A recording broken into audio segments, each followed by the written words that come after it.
Olá pessoal, aqui é o Newton da CPA. Estamos dando sequência àqueles vídeos a respeito da reforma tributária. E essa questão da reforma tributária tem suscitado muitas discussões, muitas notícias, muitos comentários, e hoje nós vamos comentar uma matéria que foi publicada no jornal Valor Econômico de ontem sobre uma entrevista do secretário da Receita Federal. Na realidade, é talvez uma ideia que tem sido veiculada nos últimos dias e ela foi novamente citada lá, né? Como nós sabemos, o governo federal dizem estar preparando um projeto de reforma tributária que mexe em vários pontos aí, né? Então, na realidade, essa entrevista de ontem, ela se insere exatamente nesse contexto. Então, vamos lá. O secretário da Receita Federal, Marco Cintra, informou que o governo pretende aproveitar a reforma tributária para fazer uma espécie de faxina na legislação do imposto de renda da pessoa física. Bom, o sentido da palavra faxina é de limpeza, né? Então, o que me parece que ele quis dizer é que a legislação do imposto de renda da pessoa física está cheio de, perdão da palavra, cheio de lixo que precisa ser limpado, né? Vai precisar fazer uma faxina. Essa talvez seja a ideia, né? E aí ele foi falando a respeito de várias ideias que eles estão tendo e que me parece que a comissão lá, os assessores, eles estão preparando aí a tal reforma, tal. É sobre isso que a gente vai discutir, não é mesmo, Júlia Gomes? Isso aí. Bom, a primeira medida que a gente vai falar é o aumento do limite de isenção para 5 salários mínimos. Isso. Na realidade, isso é uma promessa de campanha do Jair Bolsonaro e a coisa está rolando e até agora não aconteceu nada. É bom lembrar que esses temas de imposto de renda não são constitucionais. Eles são temas infraconstitucionais. Eles podem ser perfeitamente baixados aí por medida provisória ou por projeto de lei, né? Isso não tem muito a ver com a alteração da Constituição. É como nós estamos discutindo essas propostas de emenda constitucional, no bolo disso tudo acaba aparecendo.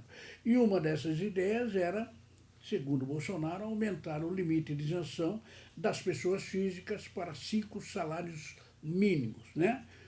Até agora não aconteceu nada, mas pelo menos é uma das ideias. E a segunda ideia, Juliana? A segunda ideia é reduzir a alíquota máxima da tabela de 27,5% para 25%. Exatamente. A tabela do imposto de renda da pessoa física, hoje, o máximo é de 27,5%. Ele tem falado que pretende reduzir essa alíquota de 27,5% para 25%. Todo mundo está ansioso para ser isso. Realmente são duas boas notícias, a isenção e a redução da alíquota sempre é bom, né? Bom, e a terceira? A terceira é alterar todas as demais alíquotas da tabela. Nesse passo aqui, como se altera o limite de isenção e se altera também as alíquotas maiores, a alíquota maior, provavelmente haverá uma mexida geral nas outras alíquotas para reduzir um pouco também, né?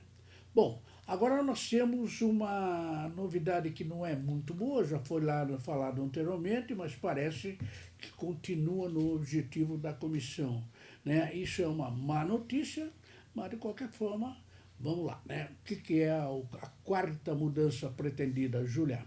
Mudar o sistema de deduções de gastos com saúde, vedando totalmente a dedução ou estabelecendo o limite. Exatamente. A comissão trabalha em dois sentidos. Ou veda totalmente a dedução de despesas médicas, médico, hospital, laboratório, tudo isso será vedado, ou se não estabelece um limite, não, até tanto, tal, né? A alegação é que quem mais gasta com saúde são as pessoas de alta renda.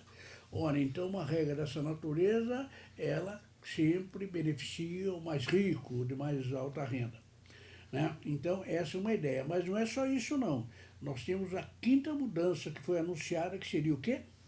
Revogar o direito à dedução das despesas com instrução. Esse também se insere nesse contexto, né?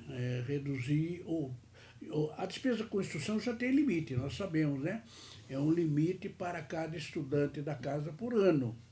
Só que, então, não seria uma revogação, seria uma redução do limite ou talvez uma revogação total.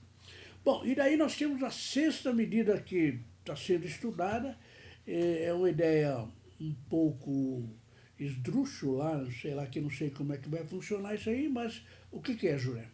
É instituir o imposto de renda negativo.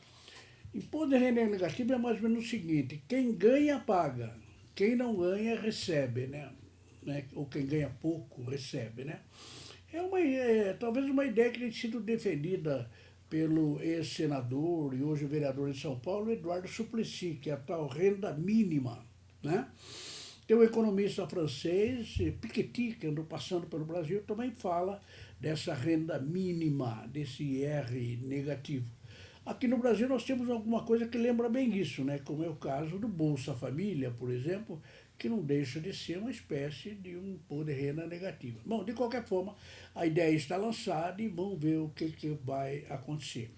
Só que tem o seguinte, nessa mesma entrevista, o Marcos Cintra, relembrando, ele é secretário da Receita Federal, ele também voltou a falar da história daquela antiga CPMF que está querendo ser ressuscitada, né? E tem algumas características. Quais são as características dessa, digamos, nova CPMF? O novo tributo se chamará Contribuição Social sobre Transações. Pois é. Aliás, o nome tributo já é tão complicado com isso, porque uma vez é isso, era contribuição previdenciária, era contribuição sobre pagamento, é contribuição sobre transação, quer dizer, o nome fica mudando. É por isso que nós queremos mesmo ver isso por escrito. Infelizmente, o governo até este momento ainda não mandou. E qual seria a alíquota que o Cintra anunciou ontem, Julia? A alíquota será de 0,2% a 0,22%. Se for 0,22 é baratinho, né? Dá até para pagar, como diz o Paulo Guedes. Ela vai ser baratinha que ninguém vai sentir. Será que ninguém vai sentir mesmo? Né? 0,2, 0,22, mas num valor muito alto e muitas transações, pode ser que fique um pouquinho caro, né? Mas de qualquer forma, essa alíquota anda rodando por valores menores. Houve uma época, talvez há um mês atrás, nós temos até gravado, andamos falando de uma alíquota de 0,30, entendeu?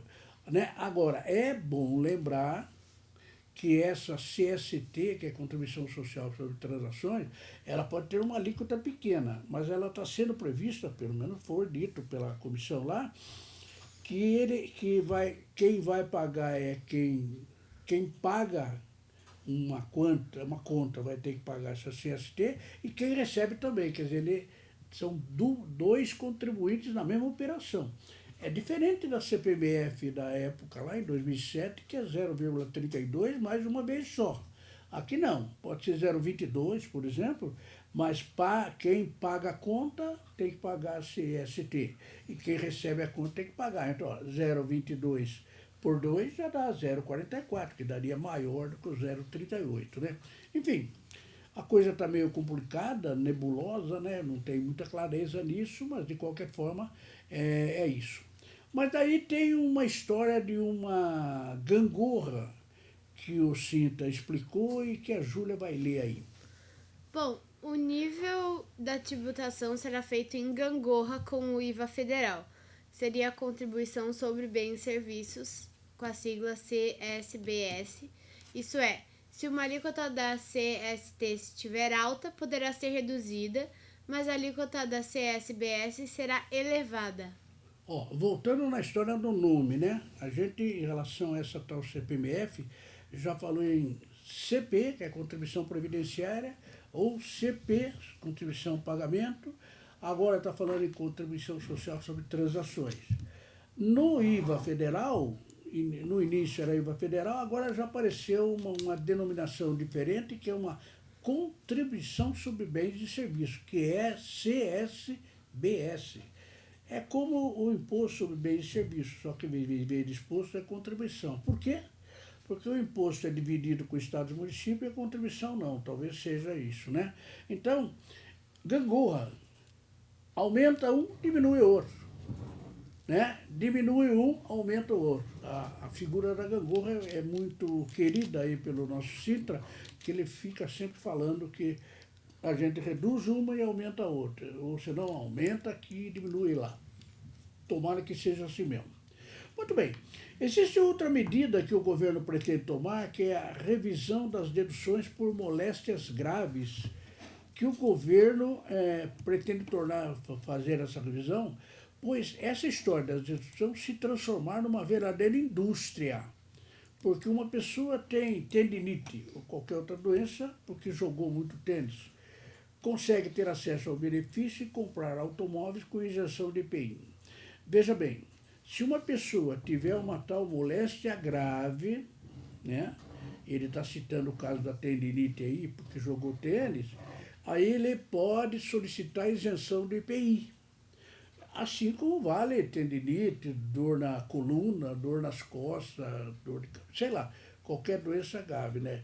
E dá para perceber que o Sintra está querendo limitar esse benefício aí, tá? Muito bem, Julia. E como isso deve ser feito? Bom, para implementar o projeto, a proposta de reforma tributária será composta por um conjunto de proposições legislativas, ou seja, a proposta de emenda constitucional, PEC, e, além disso, projetos de lei. Exatamente. Então, é possível que para fazer tudo isso que nós fizemos aqui, ou falamos, nós tenhamos PEC, proposta de emenda constitucional, por quê? Porque vai emendar a Constituição, assunto constitucional. Mas também nós tenhamos projeto de lei, que são os infraconstitucionais, né? Aquilo que eu disse. Tem alguma coisa na área do imposto de renda, por exemplo, que você pode fazer por medida provisória ou pode fazer por projeto de lei assim, né? Então, segundo o secretário da Receita Federal, quando esse projeto do governo federal for remetido para o Congresso Nacional, e isso vai certamente começar pela Câmara dos Deputados, quando for remetido para lá, terá PEC, proposta de emenda constitucional, naquilo que for constitucional, mas também terá projetos de lei naquilo que for infraconstitucional. É isso, Júlia? Isso aí. Bom, pessoal, antes de acabar esse vídeo, eu gostaria de lembrar para vocês, o site da CPA é netcpa.com.br. Você encontra a gente nas redes sociais pelo @netcpa. Além disso, não esquece de se inscrever no nosso canal e ativar as notificações aqui no YouTube. Muito obrigada e até a próxima. Muito bem, antes de encerrar, eu queria lembrar que talvez esse pacote saia, nós estamos no dia 28. Quer dizer, o mês de agosto está terminando. Será que estão esperando o último dia para sair com esse pacote? Eu gostaria de lembrar que se for se mexer em contribuição social, tem 90 dias, que é o tal do princípio nonagesimal. Ele só entra em vigor 90 dias depois. E se for medida provisória, vocês sabem que é 60 dias, prorrogável por mais 60 dias. Ora, como a gente vai chegar em setembro, outubro, novembro, dezembro, se for uma medida provisória, que na realidade ela pode ser aprovada somente no ano que vem, né? Então, o governo tem que ficar batalhando contra o tempo aí. Muito obrigado e até o próximo vídeo.